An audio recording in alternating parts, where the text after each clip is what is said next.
Welcome to the Win, Make, Give podcast. Chad Hyams here, joined by my friend, Mr. Stewart, and my friend, Mr. Kinney today. Mr. Stewart, how are you? I feel like you're trying to sneak one by the audience here, Chad, but I'm really good. I'm doing just fantastic. Thank you. Look, Bob, I pay attention to these podcasts, right? I listen, I take notes, I go through just like you do. I even re-listen to many of them. And there was an episode we had recently where you wanted more on a specific topic. We were talking on an interview, and it was with Mr. Kinney. So we're bringing back, you're right, I'm giving them a little bit of a mislead here, though. We're bringing back not Ben Kinney, but we're bringing him back for his second audition, Dereck Kinney, to join us to maybe be replacing Ben Kinney. So Dereck, welcome back to the Win, Make, Give podcast. Hey, thank you, Chad. Thank you, Bob. It's great to be with you. Had a blast with you last time. Typically, I don't get asked back, so this is a rare treat for me. I'm pretty excited about this. Dereck, I don't usually get asked back either, so it's a treat for me too to be here. Bob finished our last one. We went through an amazing interview with you last time. Fantastic. Folks, if you have not listened, you got to scroll back. I'll get you the episode number here before we're done, but you got to scroll back and listen to the first interview we did with Dereck Kinney, other than the fact that we just had a grand old time on it. But Dereck, if they haven't heard it, before I get into what we're going to talk about and why Bob was like, hey, we got to bring this guy, tell everybody again who you are. Give us that little intro to Dereck Kinney. Sure. So I actually am a former financial advisor. I built a practice for 25 years. I loved it. But July of 2019, that came to a big decision point. I go on a yearly sabbatical every year, kind of a personal time away to think and pray and journal. And I began to write out a list of the things that I always wanted to do, be on TV, write a book, launch a podcast, all those things. But being a financial advisor, surprisingly, was not on that list. And that prompted me then over the next 6 months to put a very successful practice on the market so I could bet on myself to then launch Good Money Framework. And good news, it's been a good decision. The wind is at our back. We're making really good progress. But I say that just because you may have a listener that may be toying with the same idea that maybe they've been in a place for 20 or 25 years and thought, I have some other dreams, but is it too late for me? And I would say no. Sometimes you have to bet on yourself, just like you bet on your investments. Make yourself one of your best investments and see what happens. Never too late for yourself. Bob, that sounds like a conversation we had on a recent episode. Yeah. You're like the Colonel Sanders. That guy didn't become famous until he was in his 60s, I think it was, Chad. That's right. He didn't launch Kentucky Fried Chicken until he was in his 60s. So, Dereck, I hope you didn't have as many failures along the way as Colonel Sanders had, by the way. It was a rocky road to get to KFC. Yeah, my closest friends call me the original and not extra crispy. So that's my claim to fame. Awesome. Excellent. So Dereck already gave the plug out there. I'm going to throw it back out there. It's goodmoneyframework.com. You can go to Dereck's site. And as we were talking on that last episode, which was episode 45, for those of you who want to scroll back and find the interview we did with Dereck, Bob finished the episode by saying, wait, I want more. So I like to make Bob happy because Bob deserves it. Lies, Chad. Why are you Bob, doing I had a straight face for a second on that. I was selling that, right? Just like Barrel of Monkeys. Look, Bob wanted you to come back, specifically, Dereck, to talk on two topics. And the one that he was talking about on the podcast was the mindset around money being bad. And that's something you talk about a lot. You've even got a download that everyone can get on your website on the 5 ways your resentment of money is ruining the world. So let's dive into the topic of mindset with money being bad. How can we change that? What are the lessons that you can teach us? Start there, and I know Bob's got some. Well, before you do that, though, Dereck, here's why that is so that resonated with me. I was raised by a single mom, and my parents got divorced when I was 8. And I don't have many memories before that, by the way, but all those memories that I have from my childhood are memories of a mom who was raising 4 boys, single mom, and the only time that money came up in our house was when we didn't have it. Right. You know, it was this it was always this oh, we don't have enough for that, or you guys don't know how much it costs to run a house, or that And look, I later my mom would become successful, and into my teen years, the conversations about money would not be so stressful. But for me as an 8-year old kid, like the only kind of view I had into money was this idea that we didn't have enough and it caused stress in our house. And I think there's a frame like my that probably set my framework for years to come. Do you find that a lot of people's mindset around money is set kind of in their formative years? I do. And I think your example is so good. Some people see money modeled for them in a negative way, but a few minority of people see it modeled in a positive way. As you discussed, most people around the dinner table see mom or dad or their grandparents at home and they slam their fist down and they say, if only we had more money. And it's money is the cause holding them back from achieving any existence that they want, any goals they want to achieve, any dreams they want to fulfill. It's money and the lack of it that's causing that holdback. And so, as a young child, of course, you're very impressionable, and that's what you think everybody does. For example, my grandparents lived away from us my entire lives. And so, when I would coach my kids' baseball teams, I would see grandparents come to their games. Well, that concept, as funny as this sounds, was foreign to me because I never had a grandparent come to my baseball game. So my view of the world was that grandparents don't come to games. Now, that sounds ludicrous, but so does it with money as well. That if you grew up hearing that money is bad and it's the root of all evil, and if we only had more money, we could do more, that's a different paradigm. And so as people grow up, they don't realize oftentimes that their house was any different until they may go to high school, college, and they're out in their first job and they realize, what?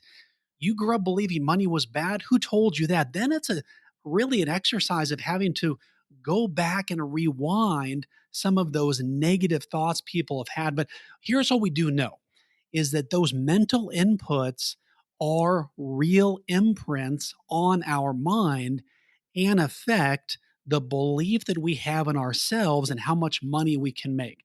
There are some people, and I tend to think like this myself, that money is not just a pond that's just stuck there, it's a river that flows. And even if I make a mistake, if I, for example, lose some money or I make a bad decision, I will find another river for money to flow to me because I will find a way to help create it. And so it's just a different mentality, but it can take people years and years to find out what they're thinking and also figure out new ways to recraft how their mind views money. I think a lot like for me at that age and trying to put myself back, like money came from a job. That was it, right? Like my mom got up every day, went to her job, came home, and the money we had in the house was because of the money mom went out and made at her job. And I think probably until recently, like in my head, not that if somebody would have asked me, I'd say, oh, investments, or this, but like money came from your job. Um, is that do you see that as a prevalent mindset amongst people that like that's where my money comes from, the work I go out and do at my 9 to 5 job? It's often the 9 to 5 job, but it's also the 9 to 5 job they dislike tremendously. And they view that 9 to 5 job as one layer of almost this self imposed torture they have on themselves and their family. Because you know that feeling, how good it feels Friday at 5 o'clock. If you don't like your Yeah. job, it's like the prison door has swung open, you're free. Then you've got a great weekend, but then it hits you. See if you can relate to this. Sunday, about 3 to 4 o'clock, you realize, oh no, tomorrow's Monday. All the joy just leaves your body and you begin to tense up. You begin to get a little bit more irritable around your family. And you realize this is not something that I want to do. So you're basically connecting a job I dislike is how I make money for my family. And that is a Ooh. terrible way to grow up and be a provider for your family. If you think, look, my existence here on this earth is I want to take care of my family, and everybody I talk to, they always want to take care of their family and they want their kids to have a better life than they did. It's a constant thread I see woven through most conversations, but they just don't know, as the provider of their family, whether it's mom or dad, how to do that. They simply think I've got to endure 9 to 5 to provide this life. And what I feel really compelled about and really believe is that if you're not making the money that you deserve and you're not giving money in a way to impact the world the way you want, there's a better way for your money today. And I just feel like people today don't know what those options are. They think working 9 to 5 is the only way they can make money. But if they can invest and they can begin to have their money working for them, that's really the key. But most people just don't know that, or they've not been taught that that's a viable solution to their pain. That's I've fascinating. Like I'd never never, understood this feeling. Go ahead, Bob. you never understood the feeling, Chad, of like Sunday night. dreading going to work No, because never. you've been one of the fortunate few, right? That's found yourself in roles in your life that you actually enjoyed going to on Monday. Yeah, I put myself in situations where I never dreaded what the few times I actually possibly did dread, I left that job right away. I was like, if I'm feeling this way, this isn't the place for me. I love Monday mornings. It's just a Derek, chance to not I start mean, over. you talk to lots of people, especially now that are in this phase of transition potentially. Like that's not a common. Chad's not common, right? I mean, No, he's well, very we much know that. uncommon, I would imagine. Maybe less Well, common but in in more that ways particular than thing, one, but I think the hmm, the the main example there is if that's what you grew up with, there yeah, begins to be an expectation. And think about, there's that saying that the 5 closest friends, you become the average of that. There's a lot of this. You look at your weight, your exercise schedule, how you eat, how you think about money, the purchases you make. All of those are typically because that's the circle or the bubble that you find yourself enclosed in. And what I'm talking about, and I believe that we're on the same page, the three of us, is when you ask someone to think differently, that's a big box to check by itself. But then to give them, here's a pathway in your brain that we want to carve out, that there is a way that you never knew your entire life. You've lived your entire 40, 50, 60 years believing this, but I want to tell you there's a better way. That can be hard to get their brain around. And so I think the goal is, I like to say, we don't want people to have to burn the brain cells. If you can make it simple and tangible and teach people here's a core fundamental principle that not only is money not bad, but money is good. And the way that I tie that to is what I call the generosity purpose. So, for example, let's say that there's a job you're in you really dislike, but you have a cause, a passion, a wrong you want to right, and you can then begin to realize a part of what I'm working for is to make a donation or a contribution to that cause. That can give you belief and hope in a new way that you haven't felt before. It's no longer just enduring this job to get a paycheck. Now, if I'm going to give maybe $50 or 1%, whatever it may be, to help the homeless or to help this young person organization or to help provide a scholarship to a needy student, now there's a purpose behind it, and you can endure more pain when you're helping other people make progress. Derek, can that purpose be tied to my? Because you said a lot of people that family is like the thing that if I had a little bit more money, I'd help my family. Is that something? Do you find with the people you work with that generosity purpose is like sending my kid to college or something, and that 5 or 10% that I can tuck away each month that's building my kid's college fund is that generosity purpose for me, or does it have to be like some charity outside of the family? Well, I'll give you an example. Bob Goff. He's a pretty well-known author, and he wrote a book. He was on our podcast. He was actually my first guest, and he talked about, Derek. So many people think about giving as having to make this grandiose impact on the entire world. And he said, Derek, if you want to make a difference in the world, start by walking across the street. I love that. You said that to us on the other podcast, and that was such a powerful statement. Bob really had a kickback from that one, right? That it doesn't have, I mean, and you talk about the story where you guys helped the woman put together the album that she wanted to record, and little things that then grow and grow and grow. It almost becomes just pay it forward sort of concept of being able to help people who will help people who will help people. let let's stay on this mindset thing. Not that we want to beat it into people that they have it, but they have it. right? You either have a positive or a negative. Nobody has a neutral outlook on money. There's the Yes. positive, there's the negative. Give us some tips, some steps, some ways we can start to, as you were saying, carve that new path, right? Bob grew up a certain way. My dad was an entrepreneur. So I grew up with a guy, there wasn't Monday, there wasn't Friday. It was just, he worked for his passion of what he was creating, for everything that was behind it. Derek, give us some ways to maybe start carving those new paths into our brain for the people who aren't going to get the chance to sit down at a consultation with someone like you. Well, I think what we want to do is shrink the gap here. So if I were to say, Chad, go to a seminar or go on YouTube and look up easy ways to make money, that's still a foreign concept to many people. So let's distill it down to very personal.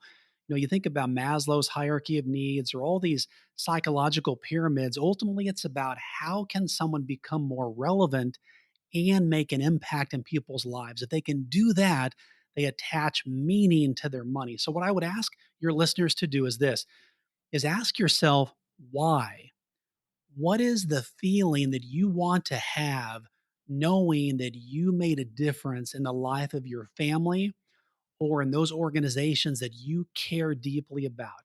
How would you feel when someone walked up to you and said, so and so, thank you for making this contribution to send my son to college? Or when your nephew walks up and says, thank you for giving me that book on real estate. I didn't realize that that could be an option for me. Or this organization president says, hey, because of you, you help someone's life get changed. So I think you want to ask yourself, how would you feel when those positive things occurred in your life, and write down that emotion on a sticky note or a note card, because ultimately it's that emotion and that feeling of how you've impacted others that will drive you to keep doing it. So I think you want to ask yourself, well, why should I do this? And then, second of all, and this is portrayed in movies all the time, but there's always that dying scene at the end when the person is either sick or ill or they're uttering their last words and people crouching close to hear what they're going to say, and no one ever says, I wish I would have worked more. I wish I would have been at the job longer. It's always, I wish I would have given this, right? Would have done this. And so this is your chance. And I want to de-hokey this as much as possible. It's not meant to sound too pithy Not and possible ethereal. with Bob and I here. but but what is it at the end of your life that you want to look back on and say that was a well lived life? Because this is an opportunity that you have, and it's all starting small. I just want to take a big eraser out and erase this whole concept that giving means I've got to change the world. I've got to put the whole world on my shoulders, or take this issue of homelessness or poverty, and I've got to carry this around all myself. And that's entirely impossible. What you can do, though, is if there's a family member you've got that needs some food, you could deliver it to them. If there is a nephew or a niece or a grandson or granddaughter that you've talked about and heard from them, if only I could get into community college, I feel like I could begin to tap into my potential, and you met that need. That's changing the world because you're changing their world. And that's a concept that I really want people to grasp is the world is a big place, but there's a whole lot of individual worlds floating around. If you can change one of those, that's where the impact and the progress. And I would submit to you where the momentum begins to occur, because then you begin to see, wow, with something little and action I took, it was a courageous move on my part. It did change their world. Now I can have the confidence to go change others as well. That's a big deal, Derek, because if I'm just get let's just take the food example, right? Um, if I just stroked a $50 check to the food bank, and look, I don't get to see or feel that impact necessarily. But if I took $50 worth of groceries down to a neighbor across the street that I knew struggled, right? Like I could see that impact, and I know that. Look, I think we're supposed to probably give without any expectation of like the what that person felt like or how it impacted them. But the reality, I think, would be if I can see and feel that impact, it gives me that spark to think like, oh, I could do that. Because that $50 check to the food bank, it's not necessarily gonna prompt me to do another $50 next month and another $50 a month after that. But if I did one of those real focused gives, right, or found somebody that could and saw the impact, that might persuade me to do it again next month or the month after that, or find somebody else to do it with. I love that idea of starting small. Well, I think that's really and powerful. also you can think about, what's something else that's small in your house, and typically it's the dinner table. It's when people are around that table together, it becomes smaller because we're all looking inward at each other. And what I would submit to you is, think about Thanksgivings or Christmases or those holidays where often it's one of the most stressful time families have, where that renegade uncle or aunt or those relatives are just like, "Oh my gosh, if I can just get through the day, Don't talk about Chad like that. if I can just grit through this, it'll be done." And that's no way to celebrate a holiday, for goodness sakes. And one of the ideas, and this has gained quite a bit of traction over the past year, is at those family functions, what if you were to throw out, "Hey, I've got this crazy idea, but I think it'd be fun for our family to pick out a cause that we could all give our time, our money, or both to, and let's see what stories we can create together." And then you say, "Hey, if you put money in, I'll match it, or let's all try to raise a couple $100." And then we go over there and we give it together. Well, suddenly now it changes the whole dynamic. Now there is a shared positive experience. "Hey, by the way, how's so and so doing?" Or "How's that cause going?" And that helps shape, I think, the culture of our family. Because one of the things that we see right now, there's study after study on this that talks about the impact of social media, TV, and especially our kids. I mean, those of us, I've got 4 kids. My youngest will be a junior in high school. And the surveys show this is that they're judging their self worth based on comparison to other people. And if they don't get a number of likes they want, or they don't get the response they want, that can affect their self esteem. And I really feel like in culture today, I want to come really, really hard against that and say, look, that can be one path, but a better path is the giving path. That's where you can help other people build up their self esteem. And in doing so, you're going to build up your self value as well. Love that. Love it. My wife had us years ago. She started at Christmas time. We put a certain amount of money, and we go to a store. I won't give them necessarily a plug, not that it matters. And she gives me a certain amount, and she gets a certain amount, and we go buy toys for tots. And it's almost a game show to see who can get to the cash register and have spent as much of their money without going over and giving it all. We never get to see the faces of the kids, but boy, I got to tell you, that's probably one of our favorite hours of the year, running through the store, pulling off little toys and calculating and seeing how much we can get for them. But you don't get to see the face of the kids. And sometimes it's still the feeling that can fill you when you're given this opportunity to give to somebody and really just releasing and focusing on that. So, folks, giving. Giving is one of the major ways to probably change our mindset about money. Yet, Derek, I was taught to hoard my money, keep it under the mattress, right? Not give it away. Here, you're talking about giving. You're into this philanthropy stuff that we talked about on the last episode and stuff. Help me break through that of no, no, no, it's my money. I'm holding on to it, and nobody's getting any of it, especially with some of the stuff going on in the world. Well, there's one piece of this, and that is be a philanthropist, meaning simply give your money. And we hear that a lot from people of it's good to give. So as I began to process that, I began to ask myself, is there a better way? In other words, people often ask, we know their favorite radio station is WIIFM. What's in it for me?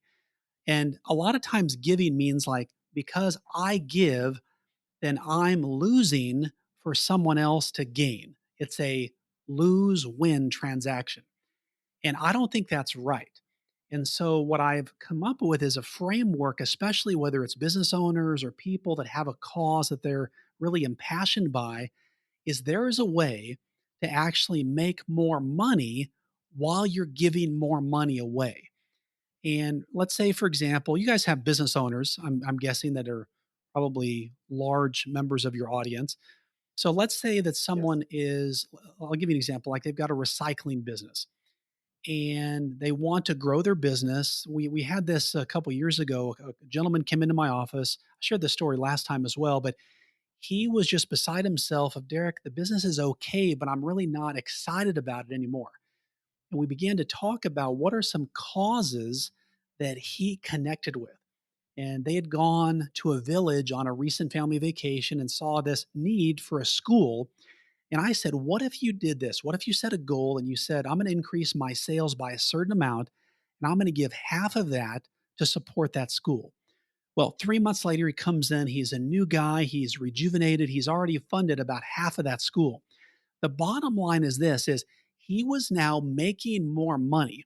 And I like to make money as much as the next person does, but he was then giving more money away. But the bottom line was he was still making more money. So it wasn't this debit transaction.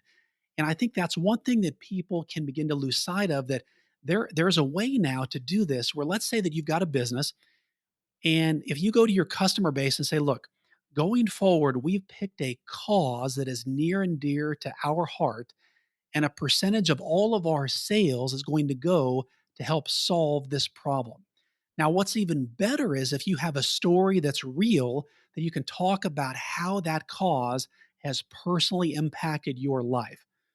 And then people, then we know this, typically want to work with businesses, everything being equal. If you can provide great service, great quality, great follow up, all that is assumed in business. But if all that's equal and you and your competitors are the exact same, but you say our generosity purpose is we're going to make the world better with each purchase you make, most people will work with you and they'll often pay more to do it because they feel like they're making an impact in the world. And that's just this generation. And so I don't think that trend is going to go away for a long, long time. So I think business owners have a unique opportunity to give, but recognize even selfishly, it's a way to make more money for yourselves as well. Okay, so Derek, there you mentioned give, and then you mentioned give, and then I think one more time you mentioned give. So we are Win Make Give. Here is our podcast, and in season two, giving to us meant we're going to make charitable donations based on every episode that we're on. You chose one for us last time. Let's put you on the spot right now. Give us a charity that we're going to make a donation to. Thanks for you joining us today, and all the listens that we can get for this episode. Yeah, this one is going to be for the Salvation Army. And I'm going to tell you why. As a member of our Rotary Club, I coordinated a giving campaign. It was actually called 90 Days of Service, where we picked out a couple different organizations in the local community and we provided people ways to give their money, give their time, or both. So we did a dress for success at the Salvation Army. And so I invited people from Rotary in the community to bring their typically their business clothes. And somebody said, Derek, people are pretty casual these days. So people brought their shorts, their shirts, their suit coats. So we go to the Salvation Army and we're teaching them how to tie a tie, how to coordinate their outfits. And I'll never forget, a gentleman goes in the back, puts a suit on, comes out. His face was beaming. This was like his past had been washed away and he was all new again. And just that emotion I saw him feeling connected me that here's an organization I want to keep being a part of. Because if you can do one thing like that and people believe in you and you feel their belief, that's a life changer. Love it. All right. So we've talked about some of that mindset. We've talked about changing some of that framework. If we can tie giving onto it, boy, the warms our heart, all that stuff that comes along with that. Bob, it wasn't the only thing you wanted Derek to come back for today. You wanted to talk about money, mindset, the challenge you had, and what was the other thing you wanted to make sure we got on with well, there? I'm curious about how you would talk to kids. I mean, you were a financial planner when you had your children coming up through your home, and it sounds like you said the youngest is now a junior, so he's still impressionable in your home. But like, Somewhat what are impressionable. some of the okay? I mean, they at that age they start to be getting like you have the little Impressionable bit by of his smaller peers. impression. Well, you have a smaller impression on them today, and now they're getting impressions from the world and their friends and their peers, right? What are some of those things, like kind of those foundational one, two, three things that you kind of put into place in your kids' minds around money to really give them that the trajectory in their life to think about money the right way? Well, that's a big question there. And it's something that I'm really passionate about. One of the things that I've been very deliberate about is teaching my kids that money is fun, that money is a tool, and we all have a game to play when it comes to money. And there are certain rules of the game. And so you can choose to do certain things and they will lead you down a certain path, or you can go down this other path and there's a lot more opportunities that will come your way. And I've talked with my kids about, look, how I grew up is different than how you're growing up. But the bottom line is there will come a time where as you're earning your own money, you're going to have to make a choice of either am I going to have to keep earning this myself $1 at a time, and that's the capacity of how I can earn it, or do I want to supercharge that and I want to earn those dollars, but then place those dollars in a place where I demand those dollars to work equally as hard for me as I worked for them in the first place? So we talk about recurring revenue. We talk about launching your own side hustle, having your own business. And so part of my job as a financial advisor was all built on the recurring revenue model, which basically, in a simple word, is all about value. The more clients received value, the more they stuck with me, the more I received that recurring revenue. So teaching my kids that. The second one, which has been surprisingly effective, and that is what I call look at the trends around you. And so I'll ask my kids this, and even I'll take this out a bit. There's a class I've taught at our kids' school for the past 10 years, a business club, and I will talk about where would you want to invest your money right now? And the goal is how do we keep it practical? And I'll ask, hey, look at yourself right now. What are you wearing? What brand of shoes do you have on? What brand of jeans do you have on? What shirt do you have on? What type of phone are you using? What are your favorite brands? What are your favorite stores to go into? If you're on the internet, where do you like to buy things from? And I said, if you feel like those are your favorites, is it safe to assume that probably thousands of other young people, if not millions around the country, feel the same way? And they ponder for a moment. Yeah, it probably is. Well, let's look at buying investments in those companies because those are ones that you know and you like and you trust. And so that enables them to really see, wow, so by buying this pair of shoes, I'm actually helping my own stock. And I'll give you an example of that too. During the pandemic, there was such, and this might be even another episode, there was such a wide gap between people who were wealthy already that became even wealthier and those that unfortunately may have lost a job, lost a loved one, that really got punched in the gut financially. And my heart goes out to them. But that gap widened.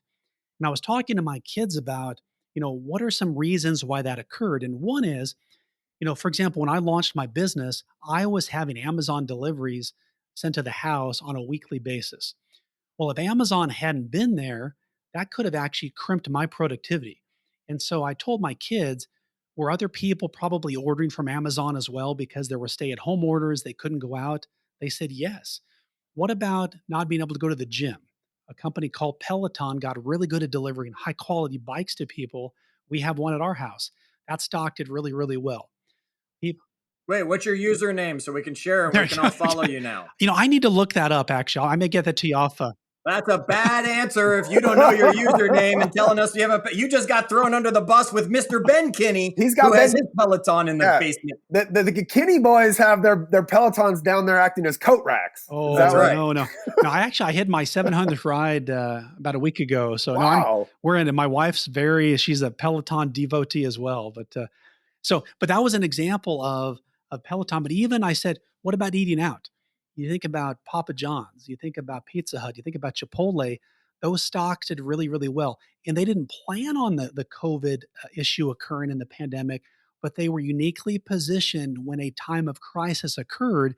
And so those CEOs, those senior leaders that held lots of stock, their net worth skyrocketed. Now, what I tell my kids then is, look, are those people to blame because now they're being villainized for having, quote, too much money because the stock shot up? Well, no.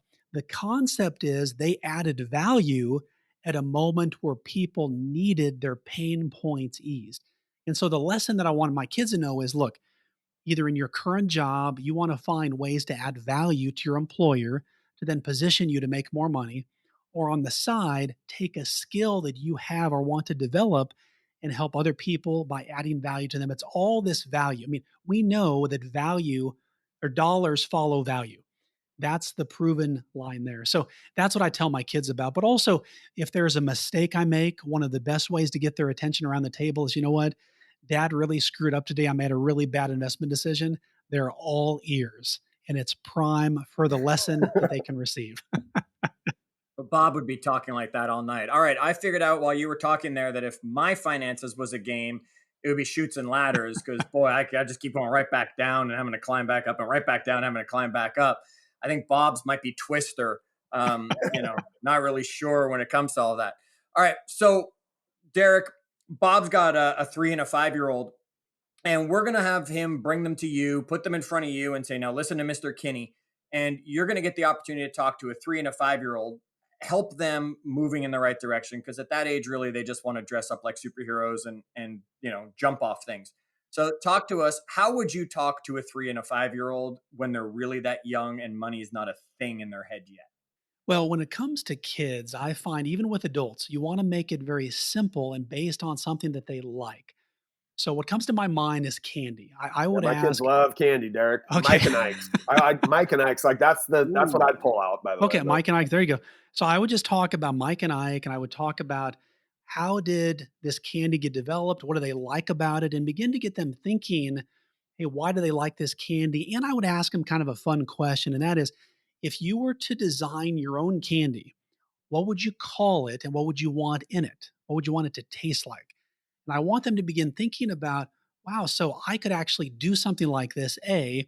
But then what I would probably do is begin to stack some of those pieces of candy on top of each other to show, look, right now you might have one piece of candy, but wouldn't you like to have more candy than that? Yeah, they would say. And that would be an example of how we could then show, hey, by doing this and building, even if you wanted to have a business down the road or just giving people some things they like, that could be a way to have even more candy. And I might even show an example of like a lemonade stand. All kids sort of like to make a little bit of money, but that's what I would do. I just think the mistake that people make, and here's what I would try to avoid at all costs, is overcomplicating money. That's what I think causes so many people to say, look, it's scary, it's frustrating. After a hard day's work, it's the last thing I want to talk about. But with kids, if we teach them money is fun, it's fun to make money, and think about the cool things you can do with it. If we can train them at a young age, that's all they know. I mean, that's their factory reset button that they grow up with. And unless we tell them something different, that's all they will assume. And they'll typically have a really good relationship, a friendly one with their money. Okay, so and I know that Bob's gonna like panic when I say this because he couldn't imagine doing this to his 3 or his 5 year old. If it was Mike and Ike's or a chocolate bar or whatever, Derek, would you get to a point where you started to teach the kids, look, you got to break off 30% of that and that's got to go to the house, right? And start teaching them about, I mean, the kid's screaming now because you just took a third of his chocolate bar and ran away, basically. But I mean, would you start teaching them those lessons that we have to live on 70% so that we're prepared for taxes or savings or something? And would you be using candy on that lesson or would you just, it wouldn't be worth it with the screams that probably come along? Right. I might wait a couple years until they're a tad older to understand the concept of taxes, but here's what I would do. I saw this just the other day is I would give them some ice cream and I would eat 30% of their ice cream. yeah, And I would tell them that's what taxes mean to you. that's the dad tax. That's what we call that, Derek. The dad The tax. dad We have tax. that in our house, by the way. Any candy Bob, do coming you to this apply the house. tax when it's not vanilla? No, there's a lesser tax on non-vanilla flavors, Chad. Okay, got it, got it. Okay, yeah. See, Bob's vanilla only when he can help it. Yeah. Boring. All right, Derek. Let's look. Bob wanted to make sure we got some mindset stuff, and you definitely brought that. He wanted to learn about how to talk to kids even more. You definitely brought more of that to us. Everybody should know it by now. We mentioned it on the last episode and mentioned it on this one, and that's goodmoneyframework.com, where they can find you, get more from you. They can find your podcast if they want to hear what you've got going on, things along those lines. What's the one last thought about money, about giving, about whether it's kids, mindset, whatever? What's the one last thought you want to leave with the Win Make Give audience on this episode? Well, it's a concept I've been thinking about a lot lately, and that is, are you going to take the ridicule or the anger that you might have toward people that have more money than you because either A, you don't know how to make it, or you grew up thinking that it was the haves and the have nots and you simply were the have not? Or are you willing? Are you willing to pause and say, is there a better way for me and my money? And if so, I believe this is your moment of opportunity. I call this the great reset as we emerge from COVID and we navigate these new things. There are so many new businesses that have come out of this pandemic because there's new problems that need to be solved. And I would ask yourself candidly, could you be one of those problem solvers out there? Because I believe if not you, someone else will do it. I'd rather bet on you. Love it. Love it. Bob, did you get some more? I've got my Kinney fill for the day. This will get me through till the next Kinney. Yeah, it was great. Can we just say you got your Kinney fill for the week and just cut Ben? Yeah, sure. Why not? Okay, perfect. All right. So Win, Make, Give. We want to know. Join us in our Facebook group, facebook.com/group/Win, Make, Give. Let us know which Kinney you want to hear more from, right? Because Bob and I might be leaning one way. Maybe some of you are leaning another way. I don't know. We should definitely have this conversation. We'll put a poll up. We'll put a poll up and ask which Kinney you want more in our Facebook group. Come and join us for that. Check Dereck out at goodmoneyframework.com. Dereck, I think I might have to have you back for a third because I think we're going to talk about your retreat that you mentioned in our first episode. I think we might have you back and go into a little bit more of that so everybody can plan a year-end retreat for themselves. So go check your calendar for us, and we'll bring you back to Win, Make, Give. On behalf of Bob over there, on behalf of Dave, who's going to fix all the edits, and behalf of Ben, the other Kinney, we want to thank you for joining us one more time here. We'll be making a donation to the Salvation Army in your behalf as soon as we get this one posted. Well, thanks so much, Bob and Chad. I do a lot of these interviews, but this is one of the most fun that I've had. And when you invited me back, I could not say no. I love the message you guys have. And I think your listeners are lucky to have you leading the charge. So it was a pleasure to be with you today. Thanks, we appreciate it. And until our next episode. We don't take ourselves too seriously, by the way. So that's why we're having fun time here. We definitely don't take ourselves too seriously. Until our next episode, folks, remember, do good.